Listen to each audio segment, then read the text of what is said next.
एक मिनट की बात, हर्ष के साथ में आपका स्वागत है। लेकिन आज बात एक मिनट से ज़्यादा की भी है और ज़रूरी भी है। जब आप अपने शहर पर बात करते हैं, उसकी स्थितियों पे बात करते हैं, परिवर्तन पे बात करते हैं, तो ज़रूरी है समय हो जाए।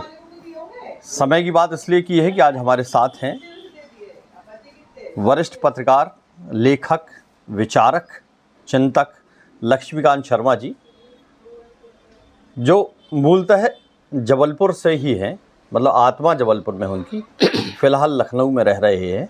एक अलग दृष्टिकोण से इन्हें जबलपुर को देखा है, समझा है। विशेष रूप से हम पर्यटन के संदर्भ में और चर्चा करते हैं कि क्या स्थिति होनी चाहिए, क्या भविष्य में हो सकती है, जिससे पूरी दुनिया एक बार फिर जबलपुर की तरफ देखे। तो आपका बहुत स्वागत है शर्मा जी। धन्यवाद। हम लोग चर्चा करते रहते हैं, लेकिन बात पर्यटन की आपसे शुरू करें जी कि क्या संभावनाएं दिख रही हैं, क्या आपने इतने दिनों में परिवर्तन देखा है, क्या क्या और जगह हो सकती हैं जो पर्यटन पर लोगों को जोड़ा जा सकता है, दुनिया को। जी हर्ष जी, मैं ये कहना चाहूँगा कि हर महत्वपूर्ण शहर में पर्यटन की असीम संभावना होती है। बिल्कुल। जबलपुर के संदर्भ में देखें तो यही बात न जाने कितने दशकों से की जाती रही हैं। राजनीतिक गलियारों में भी, बौद्धिक दीर्घाओं के माध्यम से भी, और आम आदमी भी, उनके मुंह से यही सुनाई देता है कि असीम संभावना है, लेकिन ज़मीन पर वो बात दिखाई नहीं दे रही है। क्या है कि पिकनिक और टूरिज्म, पर्यटन, दोनों में बहुत बड़ा फ़र्क है। बिल्कुल। तो हम जो भी विकास करते हैं तो हमें ये देखना होगा कि हम पिकनिक फ्रेंडली डेवलपमेंट कर रहे हैं या टूरिज्म फ्रेंडली। जबलपुर में ये हमारा बहुत प्यारा शहर है, लेकिन यहाँ जो भी विकास हो रहा है वो पिकनिक फ्रेंडली डेवलपमेंट हो रहा है।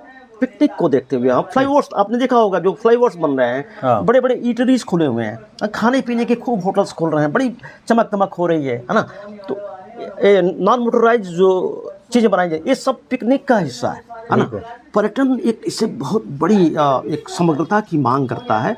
उस चीज़ की जबलपुर में कमी है, उधर ध्यान देना बहुत जरूरी है। तो पर्यटन को हम विरासत से भी जोड़ सकते हैं। पर्यटन को विरासत से, हेरिटेज जो विरासत है, धरोहर है, वो तो पर्यटन विकास का बहुत बड़ा, आपने बहुत अच्छी बात कही, ध्यान दिलाया उधर, बहुत वो अहम हिस्सा है उसका। तो हमारी जो धरोहरें हैं दो तरह की होती हैं, एक मूर्त और एक अमूर्त, एक टेंजिबल और एक इनटेंजिबल। हम जो भी देख रहे हैं वो टेंजिबल पे ही बात करते हैं, हम भेड़ा घाट पे बात करें, हम मदन महल पे बात करते हैं, लेकिन जो अमूर्त धरोहरें हैं जो दिखाई नहीं देगा, जैसे हवा बाग, छोटी लाइन, ये दिखाई नहीं दे रही हैं, लेकिन बहुत बड़ा उसमें विरासत के मूल्य उसमें छिपे हुए हैं। जो विदेशी पर्यटक हैं, जो जबलपुर आना चाहता है, वो उन विरासतों को देखना चाहता है। हम इसी दृष्टि से पूछ रहे हैं, क्या क्या आपकी नज़र में हो सकती हैं, कौन कौन से चिन्ह अपन चिन्हित कर, जैसे छोटी लाइन। अभी हर हफ्ते किसी न किसी विदेशी व्यक्ति की हमसे बात होती है, जिनकी जड़ें जबलपुर में है, मध्य भारत में है, सेंट्रल इंडिया में है। वो पूछते हैं कि हाउ इज़ आवर छोटा लाइन। वो छोटी लाइन को छोटा लाइन बोलते हैं। ठीक है, आप डेवलपमेंट करिए, ब्रॉडगेज बनाइए, बनाया अच्छी बात है, लेकिन उन निशानियों को बचाना जरूरी है। वो नहीं हुआ, अगर आप जीवित रखते तो पर्यटकों की संख्या बढ़ती ना। जब विदेशी सैलानी यहाँ पे आएगा तो पैसा आएगा इस शहर में। हम अपने स्वार्थ के लिए भी उस काम को नहीं कर पा रहे हैं, एक चीज़ को ध्यान देना है। दूसरी चीज़, अभी आपने देखा कि एक बहुत बड़ा धरोहर का हिस्सा था ये गोकुलदास धर्मशाला, आपने डेवलपमेंट किया। आप अभी एक दिन हमसे बात कर रहे थे कि कलर में भी बहुत सारी चीज़ें हैं, कलर बदला तो विरासत भी बदल गई, है ना। ठीक है, तो उसको अभी तो ताला ही बंद है, शायद अभी तक खुला नहीं है। लाखों करोड़ों रुपए खर्च किए गए होंगे, उसको बचाना जरूरी है। बहुत सारे मंदिर हैं जीर्ण पुराने, उसको जीवंत करना जरूरी है। पुराने शहर को कैसे अभी जीवंत रखें, आप क्या कहते हैं? जबलपुर का जो पुराना हिस्सा है, पुराना कमानियाँ है, जी जी जी, गोपाल लाल जी का मंदिर है, मकरवाही, उस तरफ भी अपन ध्यान देखिए। आपने धरोहर की बात की, धरोहर और विरासतों के प्रति इस शहर में, क्या किसी भी भारत के शहर में संवेदना नहीं है। आप कमानिया गेट की आपने चर्चा किया, आप कमानिया गेट जाइए, हम भी अभियान चलाते रहे हैं कि जो हेरिटेज पॉइंट्स हैं, स्ट्रक्चर्स हैं, उसकी एक पवित्रता है, उस पर कुछ टंगा नहीं होना चाहिए। बार बार अभियान चलता है, आप भी चलाते हैं अपने लेखनी के माध्यम से। अभी कल शाम को मैं उधर से गुजर रहा था, बहुत बड़ा बैनर टंगा हुआ है, कभी किसी राजनेता का, कभी किसी धार्मिक समारोह का। एक तो उसकी पवित्रता को सुरक्षित करना होगा, साथ ही आपने उस मंदिर की बात की, अभूतपूर्व मंदिर है सर।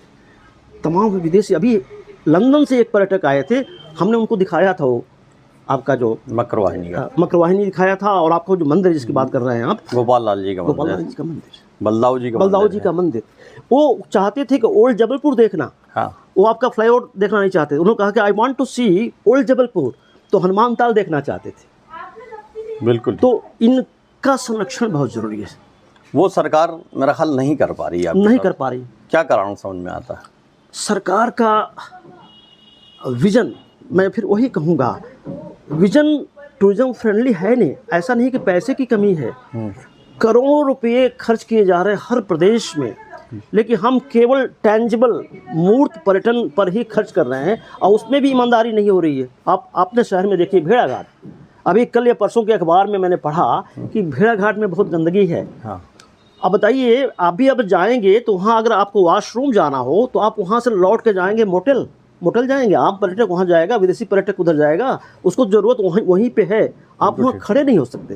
संसाधन की कमी, संसाधन की कमी है, पैसे की कमी नहीं है। संसाधन को सुनिश्चित करने, विचार शक्ति भी जोड़ सकते हैं। विचार शक्ति बिल्कुल, विचार शक्ति नहीं है, इच्छा शक्ति नहीं है, और संवेदनशीलता नहीं है, जागरूकता नहीं है। तो ये बहुत बड़ी कमी है, और शहर में तो बाकी खजाना है। मैं आपको बताऊं, अगर आप हमें थोड़ा सा और समय दे तो। बिल्कुल। अभी लंदन से 100 किलोमीटर की दूरी पर एक जगह है मिलफोर्ड टाउन। हाँ। तो मिलफोर्ड टाउन और जबलपुर में बड़ी समानता है।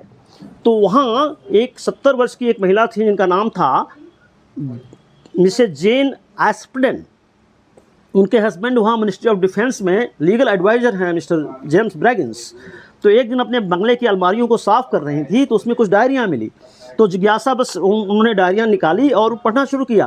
तो उसमें इंडिया का जिक्र था, और इंडिया के एक शहर जबलपुर का जिक्र था। जबलपुर सपने में भी उन्होंने सुना नहीं था, और जब पढ़ना शुरू किया तो पता चला कि उनके नाना जबलपुर में थे। कब थे?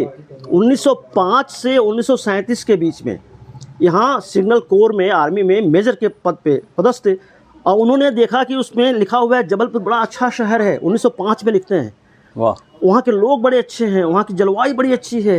तो उस लेडी के मन में इच्छा हुई कि I must go to Jabalpur, मुझे जबलपुर चलना चाहिए, और अपने नाना और अपनी माँ, उनकी माँ भी 10-12 साल यहाँ रही हैं, उन यादों को वो पुनर्जीवित करना चाहती थी।